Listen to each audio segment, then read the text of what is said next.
They called me irrelevant right before signing my termination papers. 3 quarters later, I sat in an auction room in Ash Harbor, counting the heartbeats of the man who'd pushed me aside. The company acquiring the assets was Terracotta LLC. Only I knew who'd be signing the final approval. The rack lights blinked green as the first container spun up. My phone buzzed, Sloan calling. I silenced it and watched the status dashboard shift from red to operational. If irrelevant meant no longer belonging to them, then yes, this entire tech stack now belonged to me. My name is Mara Quinn, and I've spent the last decade building systems that never sleep. 34 years old, raised in flat Nebraska corn country. I'd clawed my way to Director of Platform Engineering at Kestrelite, a mid-tier SaaS company hemorrhaging venture capital in Grayford's tech corridor. The conference room smells like burnt coffee and fierce sweat. I'm watching CEO Sloan Barrett sketch another hockey stick growth curve on the whiteboard, his Mont Blanc clicking against his wedding ring with each stroke. CTO Victor Ames sits across from me, thumbing through his phone, occasionally nodding at numbers that don't add up. We need to triple our burn rate, Sloan says, capping his pen. Scale first, optimize later. I lean forward. The leather chair creaks. Our infrastructure won't handle that load. We're already running at 87% capacity with technical debt from... That's irrelevant, Mara. Victor doesn't look up from his screen. We'll throw more cloud resources at it. You can't just... I pull up the dependency chart on my laptop, turn it toward them. Look at this. We're locked into Iron Peak's lease agreement for physical hardware we're barely using. Lumen Forge owns our real-time framework licenses. Our entire CI/CD pipeline is held together with shell scripts and prayer. If we scale now... Are you not hearing us? Sloan's voice drops. That particular executive timbre that precedes bloodletting. Your concerns are irrelevant. We're not having a technical discussion. We're having a business discussion. The word hangs in recycled air. Irrelevant. I taste copper in my mouth, realize I've been biting my cheek. Then what am I doing here? Victor finally looks up, and there's something almost pitying in his expression. That's a good question. 20 minutes later, HR slides the separation agreement across another conference table. This one's smaller, windowless. The fluorescent lights hum at a frequency that makes my molars ache. 30 days severance, the HR manager says. She's maybe 25, speaking from a script. Sign here, initial here, and here. My badge deactivates before I reach the elevator. The security guard, Tony, who I've bought coffee for every Friday for 3 years, won't meet my eyes as he watches me pack my desk. A photo of my parents. A mechanical keyboard I'd brought from home. My personal laptop, and tucked beneath it, an external drive containing old architecture diagrams I'd drafted on my own time, before Kestrelite had even existed. The elevator closes with mechanical precision.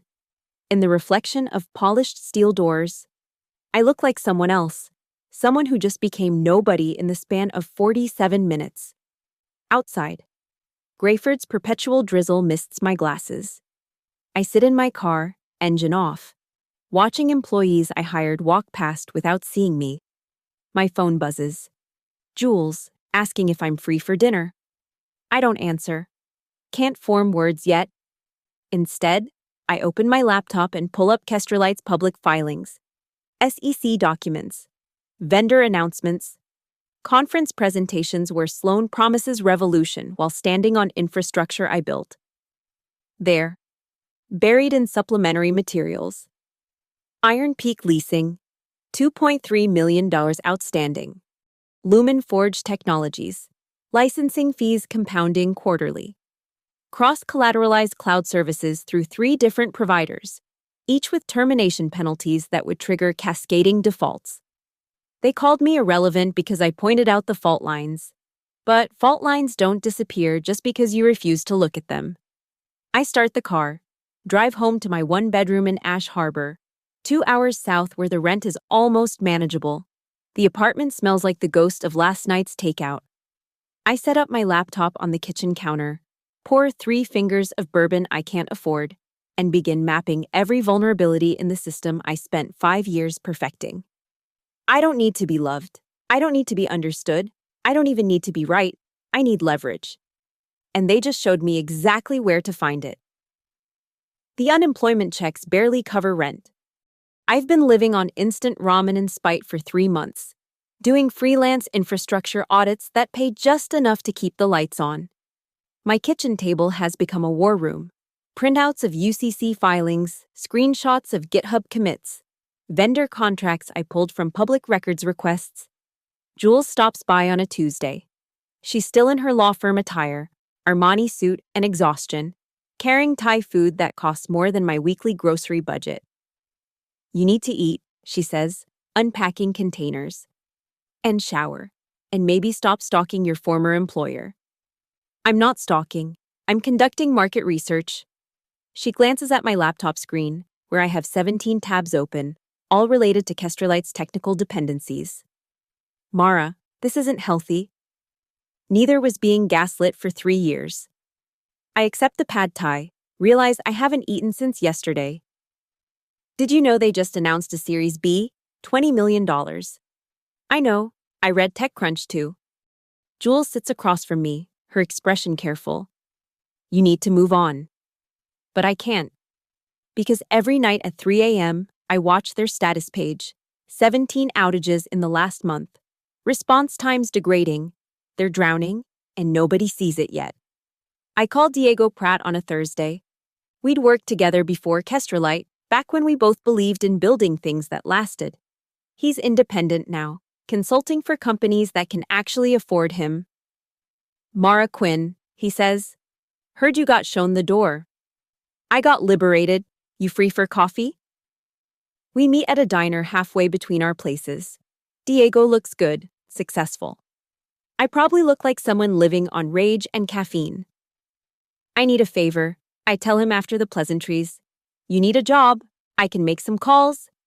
No, I need you to help me understand something. I pull out my laptop, show him the web of connections I've mapped. If someone wanted to acquire Kestrelite's technical assets, hypothetically, what would that look like? Diego whistles low. That's not a hypothetical question. It's a learning exercise. He studies the screen, really looks at it. Iron Peak's got them by the balls. That lease agreement? Jesus, did their lawyers even read this? Victor negotiated it himself, saved money on legal review. And LumenForge. Diego pulls the laptop closer. They're paying how much for those licenses? Quarterly, compounds if they're late, which they have been, twice. I introduce him to Rory Delgado the next week. Rory specializes in what she calls corporate archaeology, digging up the bones companies try to bury. She's 5'0" with a Pittsburgh accent and absolutely no patience for bullshit. You want to know about Iron Peak's distress sales, she says, not a question. They've been shopping that Kestrelite debt for 2 months. Nobody's biting because tech leases are toxic right now. How toxic? 30 cents on the dollar toxic. My heart pounds. $2.3 million of debt, available for less than $700,000. Still more than I have, but there's a fund, Rory continues. Prairie Trust, small, aggressive. They might partner if the business case is solid. I spend the next 3 weeks building that case. Not emotional, not vengeful, just math. Cold, beautiful math showing how Kestrelite's infrastructure could be stripped, optimized, and either operated or resold at a profit. Jules finds me passed out on my laptop one morning, having worked through the night. You're obsessed, she says, making coffee. I'm focused. You're going to destroy yourself trying to destroy them. I look at her, really look at her. She's right. Partially. But she doesn't understand the clarity that comes with having nothing left to lose. They took 5 years of my life and called it irrelevant. They're burning $20 million on infrastructure I told them would fail. I'm not trying to destroy them, Jules. I'm going to buy them. Piece by piece. She sets down her coffee cup too hard. With what money? With their own debt, with their own mistakes. I pull up the incorporation documents I've been drafting. Terracotta LLC, a holding company for distressed technical assets. That's insane. That's leverage. She leaves without finishing her coffee. I don't blame her. But that afternoon, Rory calls. Prairie Trust wants to meet. They've run the numbers. They like what they see. Terracotta LLC becomes real on a Wednesday. The incorporation papers feel heavier than they should, like I'm signing a declaration of war in triplicate. Prairie Trust wires the first funding round, enough to make the initial play, not enough to be reckless. Their terms are surgical, 40% carry if we succeed. They walk away clean if we don't. Jules shows up at my apartment that evening with a conflict check form and a bottle of wine that costs more than my laptop. I can't be your lawyer, she says, pouring 2 glasses. But I can consult on a limited basis, structure only, no litigation, no negotiations. Why? Because watching you self-destruct is worse than watching you succeed at this insane plan. She slides the retainer agreement across my coffee table. $1. Don't say I never gave you anything. Diego's been building our technical proof of concept in a borrowed AWS account. We need to show Prairie Trust we can actually run Kestrelite's stack if we acquire it. Not their code, that would be theft, but their architecture patterns, rebuilt with open-source tools. It's like building a replica of a house from the outside, he explains, spinning up containers. Same shape, same structure, different materials. Can we run it cheaper? 60% of their current burn, maybe 50% if we optimize the data pipelines. The Iron Peak deal happens fast. They're desperate to unload the debt before quarter end. And Terracotta's offer, 35 cents on the dollar, is the best they've seen. The assignment documents run 90 pages. I read every word twice. You now own their lease obligations, the Prairie Trust advisor says over Zoom. If they default, you can initiate asset recovery under UCC Article 9.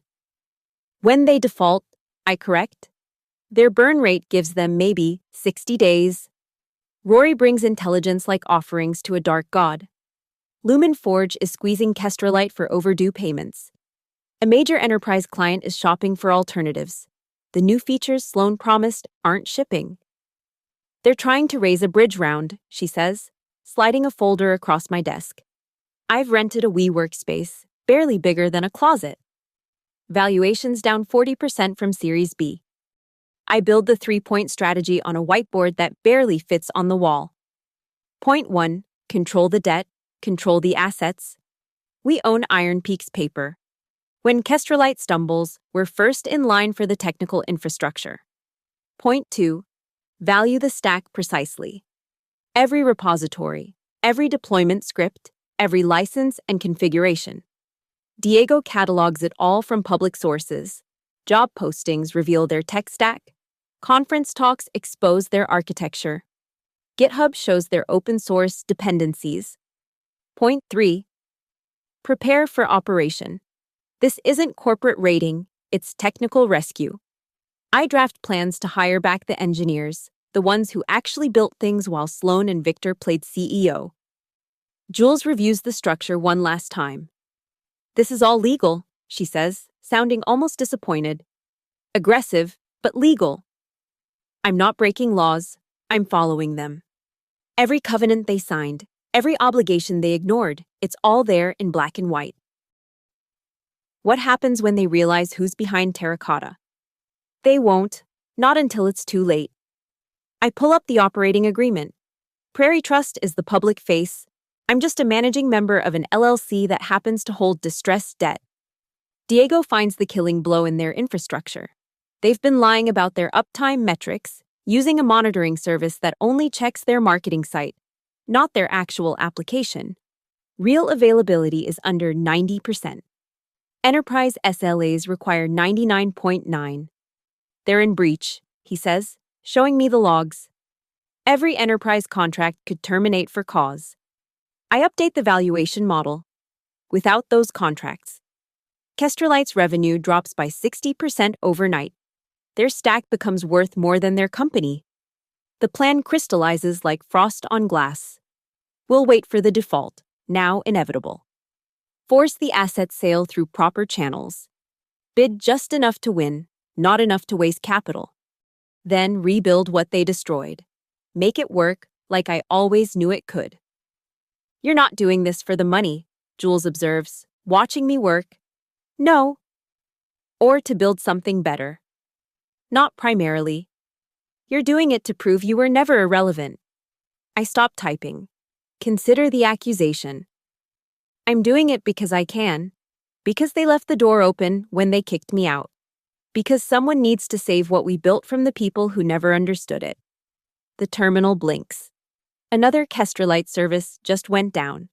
37 days until their next payment to Iron Peak. Now Terracotta. They won't make it. I pull up the business continuity plan, start drafting offer letters for the engineers I'll need. Fair wages, actual equity, respect for the people who make the machines run.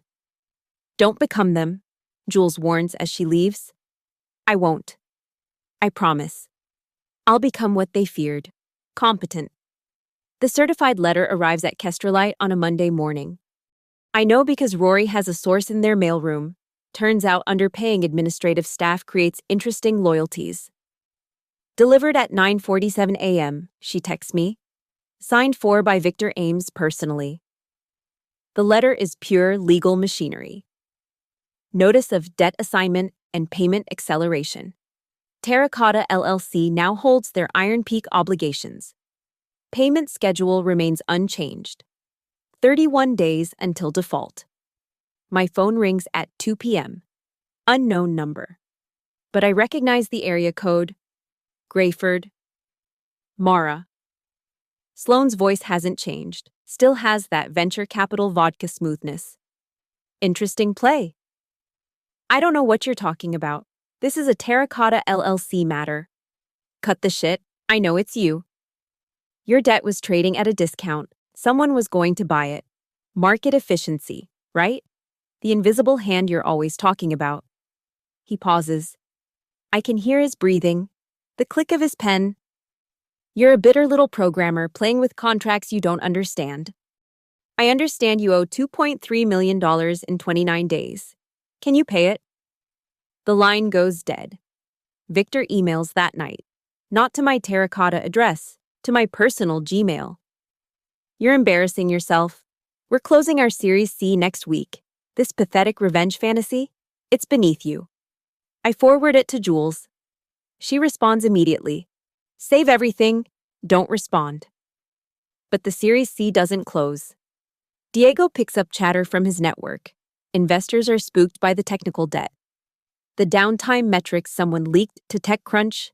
Not me. Though Sloane probably thinks otherwise. His own engineers are talking, resumes circulating, the smell of death creating its own momentum. Lumen Forge makes their move on Tuesday. They're demanding immediate payment of overdue licenses, $400,000. Rory gets me the demand letter within hours. They can't pay both you and Lumen Forge, she says. Not without the Series C. They can't pay either of us. I set up the data room for potential bidders, seeding it with just enough information to establish value. The real buyers need to see there's meat on these bones. The deployment pipelines, the infrastructure as code repositories, the automation Diego and I reverse engineered. Nadine Walsh reaches out through LinkedIn. She's a tech journalist, covers infrastructure and enterprise software. Knows there's a story but can't find the edges yet. Off the record, I tell her at a coffee shop in neutral territory. For now. There's blood in the water around Kestrelite. Public information suggests they're struggling with technical operations. She smiles. Public information that someone's been very carefully documenting. I slide her a folder. Public filings, performance metrics, nothing that isn't already available if you know where to look. When this goes to auction, if it goes to auction, there's your story. How a unicorn track startup choked on its own technical debt. And Terracotta is a distressed asset fund focused on technical infrastructure. We rehabilitate and operate, we don't destroy. Wednesday brings the counterstrike. Kestrelite issues a press release. Strategic restructuring of technical operations. They're spinning the narrative, claiming they're voluntarily modernizing, but their customers aren't buying it. Enterprise client number 3, a Fortune 500 that generates 30% of Kestrelite's revenue, invokes their SLA breach clause. The termination notice hits the same day. Diego calls, laughing. They just tried to hire me, triple my rate to fix their infrastructure. And I told them I was busy. Which is true. I'm documenting their asset value for the eventual buyer. Thursday, Jules warns me they're exploring legal options. Tortious interference, they're claiming. With what? Their own inability to pay debts? Their own SLA breaches. They're desperate. Desperate people do stupid things. Let them. Every filing, every accusation, it all becomes part of the public record. Part of the story. Friday arrives with another default. Lumen Forge accelerates their entire obligation. Now Kestrelite owes us $2.3 million and Lumen Forge $400,000, all due in 23 days. Sloan tries one more time. Not a phone call. He shows up at my WeWork space. Security doesn't stop him. He still has that CEO presence that opens doors. What do you want? He asks. No preamble, no power plays. He looks older, grayer. 3 months of bleeding cash ages you fast. I want what I've always wanted, for things to work properly, for systems to be respected, for competence to matter more than confidence. You want revenge? I want to buy your technical assets at fair market value when you default on your obligations. That's not revenge. That's capitalism. He leans against the doorframe. You know this will kill the company. No. You killed the company when you called infrastructure irrelevant, when you chose growth over stability, when you fired the person telling you the truth. I'm just here for the estate sale. The board will have no choice. Secured creditors get first priority. That's us. That's the law. He leaves without another word. 22 days until default. The countdown timer on my laptop keeps ticking. That night, Diego sends me the latest metrics. Kestrelite is down to 78% availability. Their best engineers have already left. The stack is dying. Soon. It will be mine to resurrect. The doxing starts on a Sunday.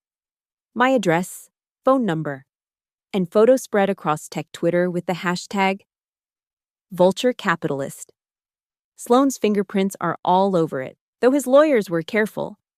The posts originate from anonymous accounts, freshly created, coordinated. Corporate raider Mara Quinn targets struggling startups. One thread begins. They paint me as a predator, feeding on the corpses of failed companies. They conveniently omit why Kestrelite is failing. Diego calls at midnight. They're threatening my contracts. 3 clients got anonymous emails saying I'm part of a hostile takeover scheme. Are you backing out? Fuck no. But this is getting ugly. I sit in my dark apartment, scrolling through the hate. Former colleagues who never defended me when I was fired now accusing me of betrayal. The narrative is clean. Heartless financier destroys innovative company. Nobody mentions the infrastructure held together with duct tape. The engineers fleeing a sinking ship. Jules arrives at dawn with coffee and a legal assessment. They're walking the line, she says. Defamation adjacent but not actionable.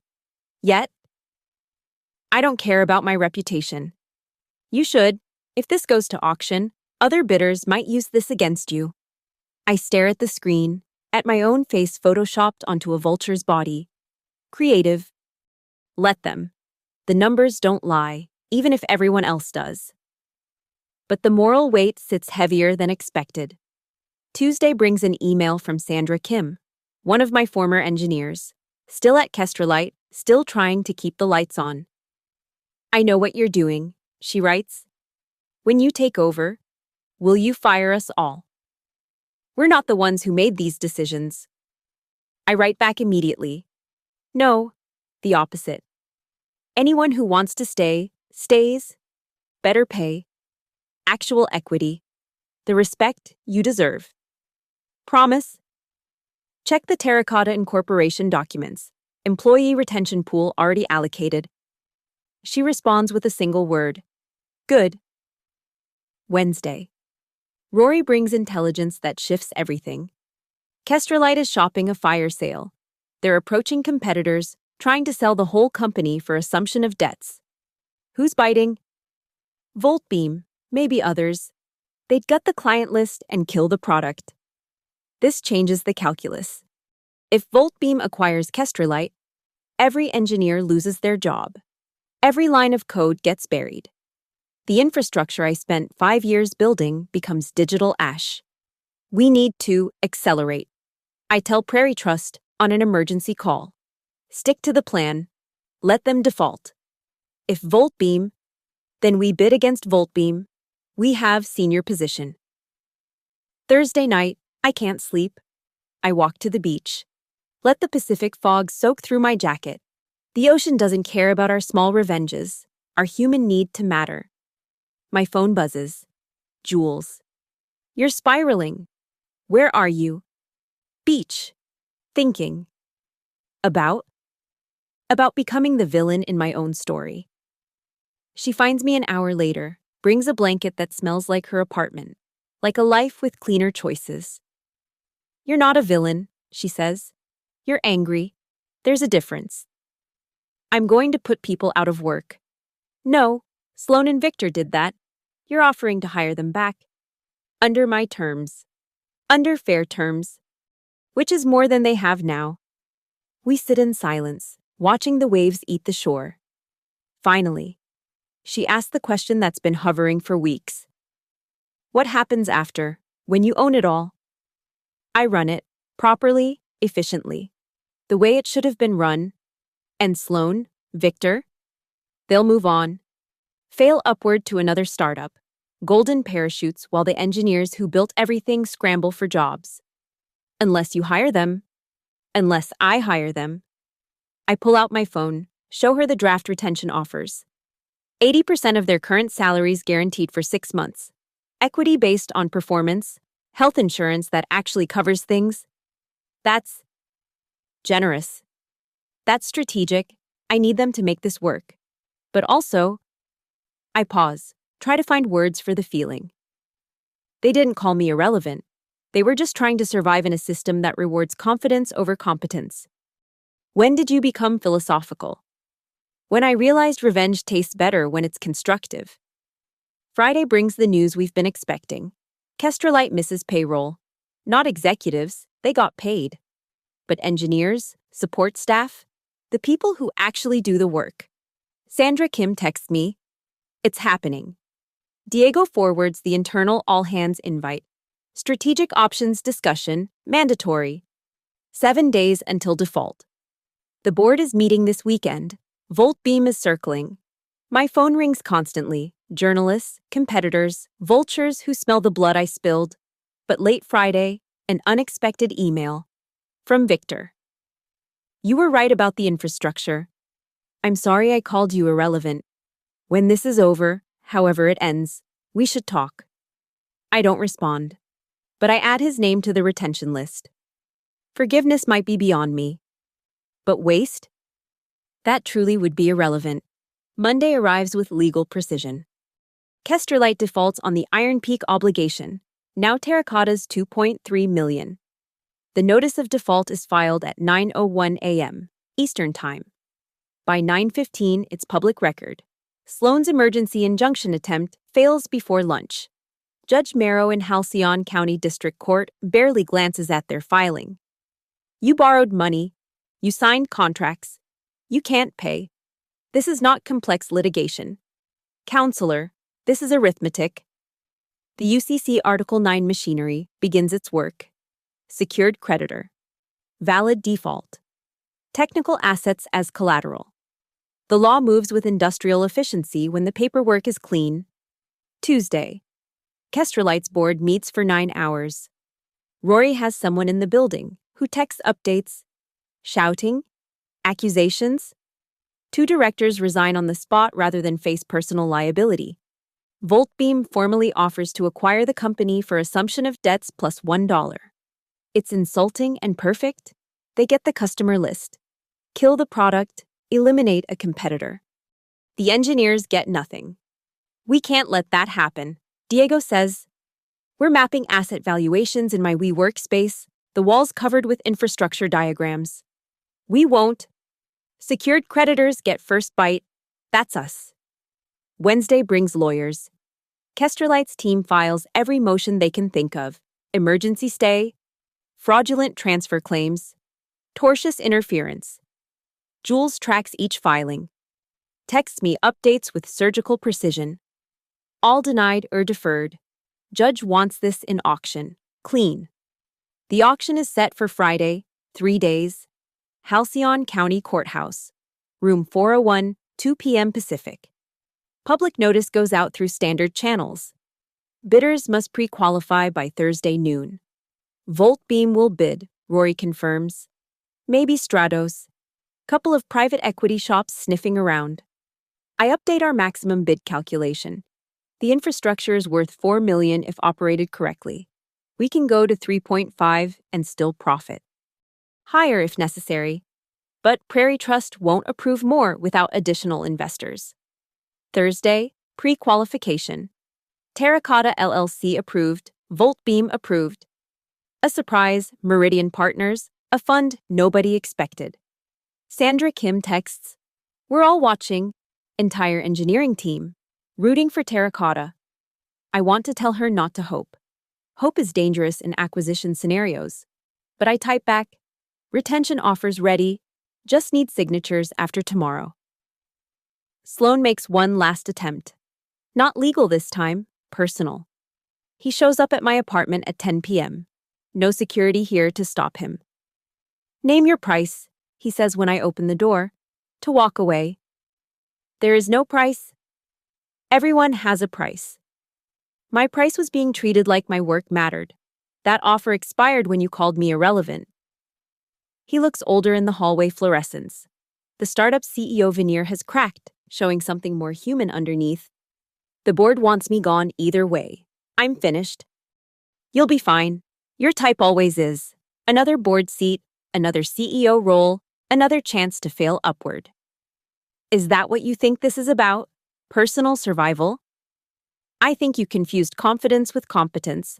Thought you could storytell your way past physics and mathematics? Infrastructure doesn't care about your narrative. And you do. I care about the 130 engineers who built something real while you were selling smoke. They deserve better than Voltbeam's liquidation. He turns to leave, stops. You know, the worst part? You were right about everything. The technical debt, the scaling problems, the infrastructure, all of it. I know. That must feel satisfying. I consider lying, but there's no point now.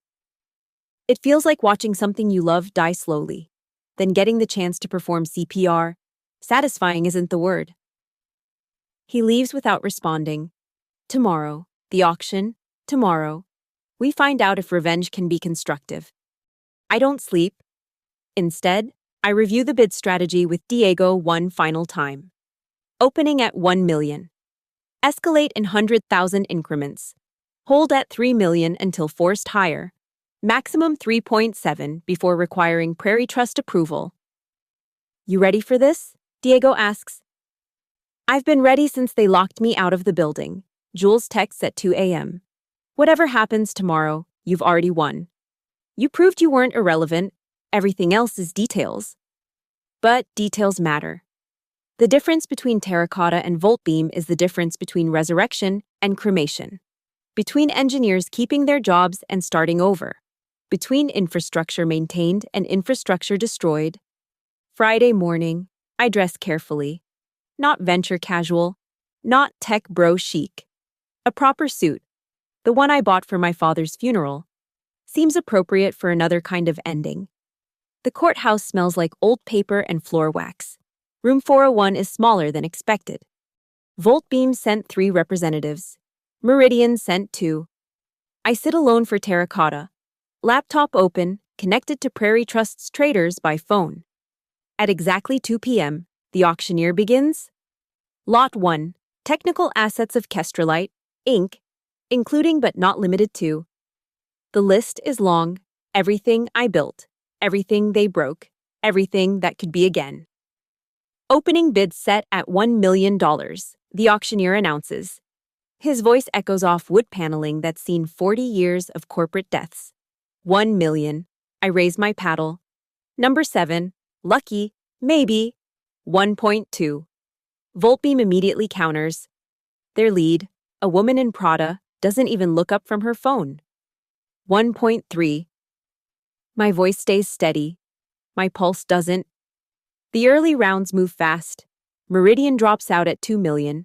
They were just fishing, testing waters. Now it's Voltbeam and Terracotta, circling each other like binary stars about to collapse. 2.5 million, Voltbeam says. 2.6. In my ear. Prairie Trust's trader whispers updates. We're still in safe territory. The infrastructure is worth more than this. The code, the pipelines, the automation. Diego and I valued it all correctly. 2.8, Voltbeam counters. I glance at their team. They're confident, relaxed. They think I'm emotional, that I'll overbid out of spite. They don't know about the retention pool, the rehabilitation plan, the actual value hidden in what Sloan and Victor neglected. 3 million, I say. A pause. Voltbeam's lead makes a call. I can see Sloan through the doorway, pacing the hallway. He's watching his company get carved up, penny by penny. 3.2. Voltbeam returns. We're approaching my limit, but there's something in their hesitation. A tell that Diego taught me to recognize. They're near their ceiling, too. 3.3. 3.4. My laptop shows the analysis Diego's running in real time. At 3.4, Voltbeam breaks even only if they liquidate everything immediately. No retention, no rehabilitation, just destruction. 3.5, I say. The room goes quiet. The auctioneer looks to Voltbeam. Their lead is on the phone again, gesturing sharply. I catch fragments. Not worth more than, and just let her have it. 3.5 going once. The auctioneer begins. My phone buzzes. Sandra Kim. Entire engineering floor is watching the courthouse live stream. Going twice. Voltbeam's lead shakes her head. They're out. Sold to Terracotta LLC for $3.5 million. The gavel comes down with the weight of 3 years of being dismissed, overlooked, called irrelevant. But I don't celebrate. Not yet. The paperwork takes 2 hours. Jules appears. She's been waiting outside, maintaining distance to avoid any conflict issues. She reviews every document, confirms every signature. Congratulations, the court clerk says, stamping the final page. You now own Kestrelite's entire technical infrastructure. I walk out into afternoon sun that feels too bright, too real. Diego's waiting by the courthouse steps, grinning. We did it, he says. Holy shit, Mara, we actually did it. We bought it, now we have to run it. My phone explodes with messages. Engineers from Kestrelite, journalists, competitors trying to understand what just happened. But there's one that matters. Victor Ames. The infrastructure is yours. The passwords, documentation, everything you'll need is in a secure folder. Despite everything, take care of it. Some of us actually cared. I forward it to Diego. Get a team ready. We go live Monday morning. Sloan's waiting by my car. Of course he is. One last confrontation. One final scene. You won, he says. Not a question. I bought what you broke. Winning would have been never needing to. What happens now? Now I do what you should have done. Run infrastructure like it matters. Hire engineers based on competence. Build things that last. And us? Victor and me? You're irrelevant. The word tastes like copper and closure. You've been irrelevant since the day you decided growth mattered more than stability. He flinches. The word hits exactly as intended. But the engineers, the ones who built everything while you were playing CEO, they're essential. They have offers waiting. Good ones. I get in my car, start the engine. In the rearview mirror, I watch him standing there, diminished in afternoon shadow. The man who called me irrelevant, now discovering what the word really means. My phone rings. Prairie Trust. Congratulations on your acquisition, they say. When do you project operational profitability? 6 months, maybe 4 if the retention rate holds. And the former executives won't be retained. They're irrelevant to future operations. The word echoes through the car, through 3 years of being underestimated, through every meeting where my expertise was dismissed. I drive to Ash Harbor, to the temporary server room Diego's set up. The racks are waiting, ready for Kestrelites, now terracottas, infrastructure to come home. At exactly 5 p.m., I push enter on the migration script. The first containers spin up, status lights shifting from red to green. My tech stack now, my rules, my vision. Irrelevant no more. The temporary server room in Ash Harbor hums with new life. It's 6 a.m. Monday, and I'm watching Diego bring the last services online. The migration took 60 hours straight. We slept in shifts on air mattresses between the racks, living on energy drinks and determination. That's it, Diego says, stretching. Everything's green. The dashboard glows with health metrics I haven't seen since I built this infrastructure. 99.9% availability. Response times under 100 milliseconds. The systems purr like they remember what it feels like to be maintained. Sandra Kim arrives first, still wearing her Kestrelite badge out of habit. Behind her, 43 engineers who chose Terracotta's offer over unemployment. They fill the makeshift office space, looking at the monitors showing their code running clean for the first time in months. Where do we start? Sandra asks. With the basics. Every alert gets investigated. Every edge case gets handled. Every piece of technical debt gets documented and scheduled. I pull up the roadmap I've been drafting. We're not chasing growth. We're chasing excellence. Jules stops by at lunch with incorporation papers for the new entity, Terracotta Systems, a proper company now, not just a vengeful LLC. She watches the engineers working, the focused energy of people who finally have permission to do things right. No victory speech, she asks. Victory speeches are for people who need validation. I need uptime. My phone buzzes, Sloan calling. For a moment, I consider declining, but I answer. The customers want to know what's happening, he says without preamble. They're getting better service today than they have in months. That's what happens when infrastructure isn't irrelevant. A pause. I deserved that. You deserve a lot of things, but this isn't about you anymore. Are you going to rebrand? Destroy what we built? What you built was a marketing story wrapped around failing systems. What I'm building is infrastructure that works. The customers won't care what we call it as long as it stays online. And if I wanted to apologize, properly, send it to the engineers you underpaid and overworked. They're the ones who deserve it. I hang up. There's no satisfaction in his contrition, just the hollow echo of words that should have been said years ago. By evening, the metrics are spectacular.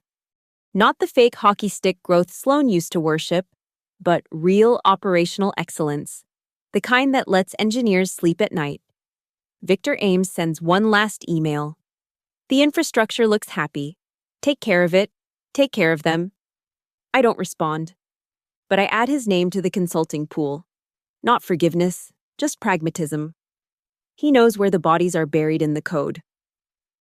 As the sun sets over Ash Harbor, I stand in the server room alone. The racks blink steadily. Processing requests from customers who don't know their entire technical foundation changed hands 3 days ago. They just know everything works better now. My laptop pings.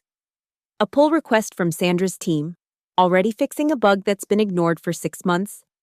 I approve it, watch it deploy, see the error rates drop another fraction of a percentage. This is what revenge looks like when you do it right. Not destruction, but reconstruction. Not tearing down, but taking over. Not proving them wrong, but proving yourself right. The door opens. Diego returns with 2 beers and a question. Was it worth it, everything you went through? I look at the dashboard, all green lights and healthy metrics. Think about the engineers who have jobs, the systems that run properly, the customers who get what they pay for. Ask me in a year. And if Sloan starts another company? Then he'll need infrastructure. And he'll know exactly how relevant it is. We drink in silence, watching the machines work. Tomorrow there will be new challenges, new fires to fight, new systems to build. But tonight, everything runs exactly as it should. My phone lights up with a notification. It's from our monitoring system, not an alert, just a report. 100,000 successful requests in the last hour, 0 errors. I pull up the terminal, run one last command for the day. The system responds instantly, obediently, professionally. If irrelevant means no longer belonging to them, then yes, this entire stack is gloriously, permanently irrelevant. And it's mine. Thank you so much for listening to this story of revenge and redemption in Silicon Valley. I'm curious. Where are you listening to this story from? Drop a comment below and let's connect.